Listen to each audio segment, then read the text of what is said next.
Sir, ಇದು ಪ್ರಜಾಪತಿ ಸಮಾಜದ programme. ಇದು 15 ವರ್ಷ ಆಗಿದೆ ಇಲ್ಲಿ ದೇವಸ್ಥಾನ ಕಟ್ಟಿ ಬೆಂಗಳೂರಲ್ಲಿ. ನಾವು ಇಲ್ಲಿ ಸುಮಾರು ವರ್ಷಗಳಿಂದ ನಾವು ಹುಟ್ಟಿದ್ದು ಬೆಳೆದಿಲ್ಲ ಇಲ್ಲೇ. ನಮ್ಮ ದೇವಿ, ಆರಾಧ್ಯ ದೇವಿ ಶ್ರೀಯಾದೇವಿ ಮಾತೆಯ ಆರಾಧನೆಯನ್ನು ಮಾಡಿ ಕಾಟನ್ಪೇಟೆದಲ್ಲಿ ದೇವಸ್ಥಾನ ಇರೋದು. ನಾವು ನಮ್ಮ ಶ್ರೀಯಾದೇವಿ, ನಮ್ಮ ತಾಯಿ ಕುಲದೇವಿ ಅವರ ಆರಾಧನೆ ಮಾಡ್ತೀವಿ. ಆರಾಧನೆ ಮಾಡಿಬಿಟ್ಟು ಇಲ್ಲೆಲ್ಲ ನಮ್ಮ ಜನರೆಲ್ಲ ಸೇರ್ಕೊಳ್ತೀವಿ. ವರ್ಷಕ್ಕೊಮ್ಮೆ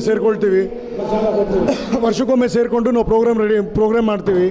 ಇಲ್ಲೆಲ್ಲರೂ ಸೇರಿದಾಗ ಏನಾಗುತ್ತೆ ಅಂದರೆ ನಮ್ಮ ಜನರ ಸೌಹಾರ್ದತೆ, ಹೊರಗಡೆಯಿಂದ ಇರೋರು, ನಮ್ಮ ಇಲ್ಲಿರೋರೆಲ್ಲರೂ ಒಟ್ಟಿಗೆ ಒಂದೇ ಸರಿ ಆದರೆ ನಮಗೆಲ್ಲ ಇದಾಗತ್ತೆ. ಎಲ್ಲ ಕಡೆ ಹೋಗಿ ಎಲ್ಲರನ್ನೂ ಹೋಗಿ ಮೀಟ್ ಮಾಡೋಕ್ಕಾಗಲ್ಲ. ಒಂದು ಪ್ರೋಗ್ರಾಮ್ ಇಟ್ವಿ, ಒಂದು ಸಮಾಜದ ಪ್ರೋಗ್ರಾಮ್ ಅಂದರೆ ಎಲ್ಲರೂ ಒಂದು ಒಟ್ಟಿಗೆ ಸೇರ್ಕೊಳ್ತೀವಿ, ಒಬ್ರನ್ನೊಬ್ರು ಪರಿಚಯ ಮಾಡ್ಕೊಳ್ತೀವಿ, ಒಬ್ರ ಬಗ್ಗೆ ಏನು ಬೇಕಾದರೂ ಮಾತಾಡ್ಕೊಳ್ಬೋದು. ಆಮೇಲೆ ಒಂದು ಸ್ನೇಹ ಮಿಲನ ಹತ್ರ ಆಗುತ್ತೆ ಪ್ರೋಗ್ರಾಮ್ ಇದು. ಅದಕ್ಕಾಗಿ ನಾವು ಈ ಪ್ರೋಗ್ರಾಮ್ ಮಾಡಿದ್ದೀವಿ.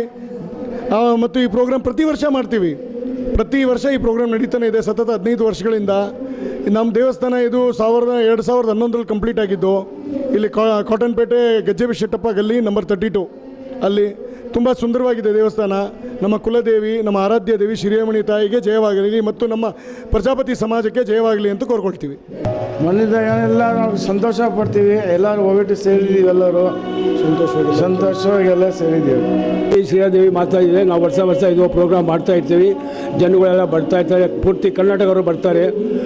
ಎಲ್ಲ ಜನ ಸೇರಿಸ್ಕೊಂಡು ನಾವು ತಾಯಿಗೆ ಪೂಜೆ ಅರ್ಚನೆ ಮಾಡ್ತೀವಿ. ಬೇರೆಯವ್ರ ಸಂಸ್ಥೆ ಅವರು ಬರ್ತಾ ಇದ್ದಾರೆ. ನಮ್ಮದು 11 ಸಂಸ್ಥೆ ಐತೆ ಇಲ್ಲಿ ಬೆಂಗಳೂರಲ್ಲಿ, ಅವರು ಬರ್ತಾರೆ, ಎಲ್ಲರೂ ಬರ್ತಾರೆ, ಪೂರ್ತಿ ಕರ್ನಾಟಕ ಅವರು ಬರ್ತಾರೆ.